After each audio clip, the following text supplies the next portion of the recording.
po dito sa Pilipinas at pakikipag-usap sa ilan sa ating mga kababayan. It's very humbling and also a proud moment to know that there's so many talented kababayan, skilled, very idealistic, and always ready to serve. But you know what? Not all of them want to be politicians. In fact, makakausap po natin ngayon ang pamangkin ni no less than President Noynoy Aquino, si Jiggy Cruz. Very young, very talented, always ready to serve, but he doesn't necessarily want to be a politician. Here's why. Well, yes, there's a lot of expectations that change will indeed come, but I think it was made clear in my uncle's campaign that it's not a one-man job. Everyone has to do their part in helping this country. And I was tweeting the other day, give up one bad habit and turn it to a good one. And even if it's just the little things, put all those combined, you'll have something great. What's nice about this previous election and now I think dawning of a new era in Philippine politics here in the Philippines now is that the youth are more involved. Why do you think that is? Where is that coming from? I think it's coming from the social media now. You have TV and radio, advertising. That the youth really is the future. It rests on our hands, and I'm quite happy that there's a huge turnout on the youth vote this election as compared to the previous ones. But coming from the youth sector and being what I call, one of the icons of Filipino youth, how do you describe the Filipino youth of today?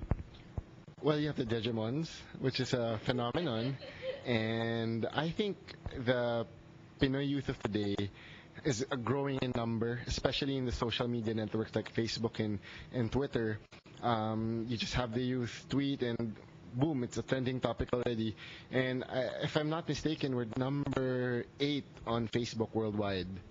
I think we're in Asia, next to Indonesia, we're the biggest Facebook country. So a lot of the empowerment in the youth sector, I think, comes from the internet. Since Pinoys really have that talent, they have so much talent in all aspects here, and I think that the good thing is that because of the internet, people get known for that. You speak about your Lola so much. If there's one advice from her that you will keep to heart or that you do keep to heart, what is it? My Lola for me is the epitome of humility, and yun talaga yung simplicity. She doesn't have to say it. Parang you just follow her, and she was leading by example, and to her grandchildren, yun din yung ginawa namin. We just followed her. No? And what about your uncle? I'm sure there were times when you're not just making kulitan to each other. He's also giving advice. Maybe asking him, for advice. What's one advice that you won't forget? Siguro advice, but my tito reads a lot, and it's important to read. And because of there was one time, Tito Noy, how many books have you read? And he was like, several thousands. Because my lolo really, parang there was a rule na for toys and for clothes may limit kayo, but for books, unlimited. And I think that's what happened then. My Tito Noy read a lot, and even kapag may family reunion, he'd read the paper from page to page. So he's really informed, and when you ask him about stuff, he knows his stuff. He's very knowledgeable, and I'm really inspired that he knows this.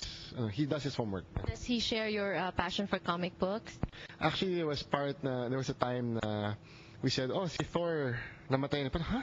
Namatay na si Thor. So parang, he knows all the mythology of the comics. So parang we had to get him the trade paperback para lang mabasa niya kung ano ba talagang nangyari. Moving forward, you have you can speak well, you have the charisma, you connect with the viewers, you're doing all these things, blogging, you're doing a radio show. You're showing the signs of maybe being a politician someday. Is that something that you're eyeing, or is that something you've discussed with your parents? Running joke na, ma'am, pwede na ba akong tumakbo? Pero I know for a fact that I'm not gonna run. But people were telling me, huwag ka tatakbo, because it's such a hard life. But ako, inside joke na lang namin yan. But I do believe for a fact that you can help out in other ways. Not being a politician, you can still help the country in other ways. What will be your role in this administration? Nothing officially inside the government, but I'm just going to be a good nephew and support my uncle.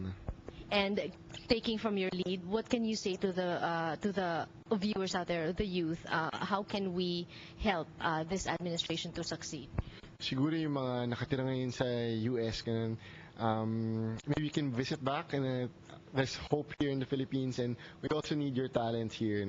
Sayang rin na, we can't blame you that you're residing in the US, but hopefully sana makabalik din kayo dito sa Pilipinas para makatulong. We need your help. Sa dami po ng ating mga nakausap, isa lang ang kanilang sinasabi, magbalik po sa Pilipinas. Even if you don't want to stay here, just help out. Buy Philippine-made products, magpadala po ng pera, mag-remit ng pera sa inyong mga kamag-anak sa Pilipinas, bumili, mag-invest sa mga condominium properties, and that's how we can help our country. Sana po marami kayong natutunan the past 3 shows, very special political shows coming from the Philippines. Ako po si Janelle Song, inyong kababayan dito sa Los Angeles. Right now, reporting to you from Makati City.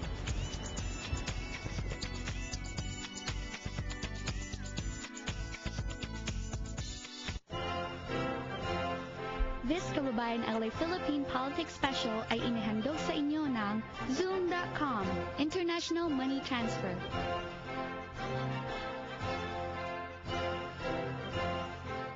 Aming napaglaman na matagal daw ang door-to-door delivery.